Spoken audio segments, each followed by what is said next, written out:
Senator Kennedy is recognized from Louisiana. Thank you, Mr. Chairman. I want to talk just for a second about sanctions with respect to Russia, which I support. I think most of us do.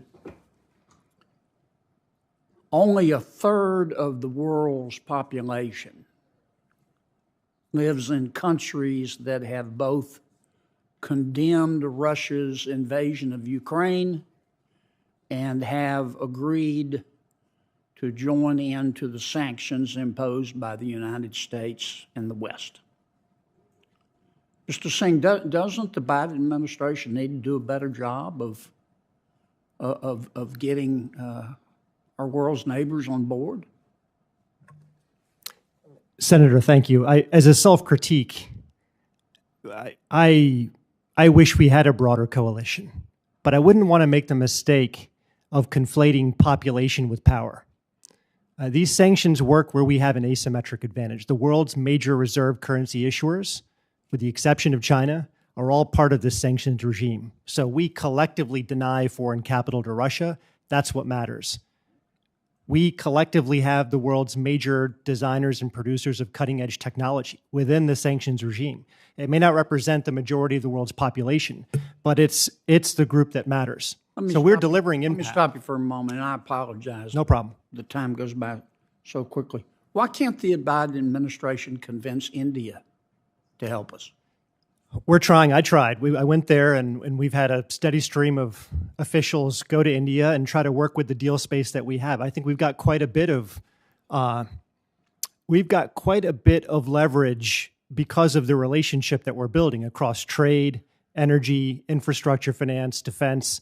I think we got to play the long game with countries that have historically tried to carve out a non-aligned stance and want to hedge their bets somewhat. Well, but I understand the long game, and I know sanctions take time, but in the long term here, Putin could win. As you know,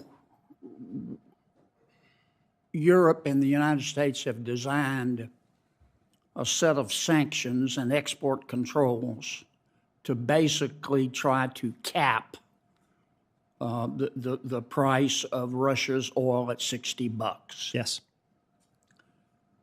Now, we both know that's not terribly punitive because China and India are paying a whole lot less than $60 a barrel to China. In part because of the cap, Senator. And you mentioned, if we really want to cut off Putin's cash flow, why don't we set that cap at the marginal cost of production for Russia? Yeah. To follow up on what Senator Menendez said. Now you've done something. Why don't you do that? I think we can get there. Well, what are we waiting on? Well, first you got to build a coalition. You got to get enough countries to have a coalition that has bargaining power, that can actually influence the global price of oil, because that's what we pay. And now we've got a 37 or so country coalition that's influencing the price that Russia can sell its oil to, not only to us, but we're not importing any. I get it. I understand it, and I understand the politics of it. You've got to worry about the price of gasoline, too, in America. I get all that.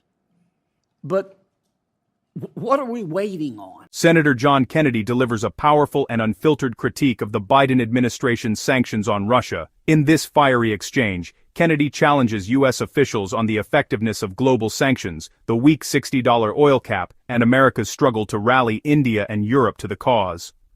This bold Senate moment exposes key flaws in the West's strategy, and Kennedy doesn't hold back. The longer we wait, I think it's becoming clearer and clearer that Putin has misjudged the people of Ukraine. Yes. And it's becoming clearer and clearer that President Xi has misjudged President Putin. He believed him, that he could roll into Kiev like thunder on a summer night. Now, you say on the one hand, that's good. On the other hand, that makes both Xi and Putin desperate, which I think is why she is talking about sending arms to Putin. Why don't I understand the politics of it? But why don't we just go to our friends in Europe and say, look, we're going to either win this thing or not. Now, this $60 cap on oil, we both know that's not having a serious effect. It's having some effect. I don't mean to criticize your work. But if you really want to strangle them, reduce that cap down to the marginal cost of production for Russia, and you cut off their cash flow. Senator, I think two things can be true. We are having an effect. His oil and gas revenues are down almost 50% year over year. But you're right that we can do more. For example, Let's do it. Why aren't we doing it? Well, I'm no longer in the administration. Maybe we are working on it. Yeah, but you got friends there. Sure. Maybe we are. I mean, I don't mean to just pick on you. Well, no, but you're a very these are smart fair guy, and I've questions. learned a lot listening to you. Gentlemen, do y'all have any thoughts on that? I think you make very fair points. Dileep's point is a very good one, which is it's just hard sometimes to build a coalition. If you saw the argumentation within the EU over the $60 price cap was as far as I could tell from an outsider's view, a knockdown, drag-out fight within the EU. And so, because I think there were countries like Poland who wanted a much lower cap, but then there were other countries who wanted a higher cap. Well, and excuse me if you interrupt them, but Yeah. I'm about out of time. Let's just face reality, okay? Europe, if we've learned nothing from this, we've learned that Europe is totally dependent on the United States of America for its security, period. And were it not for the United States of America, Putin would be in Paris right now. I think we need to get a little tougher and firmer on our friends in Europe. I'm sorry, Mr. Chairman. Thank you for your indulgence. If you enjoyed this breakdown, don't forget to like, comment, and hit the subscriber button for more political showdown.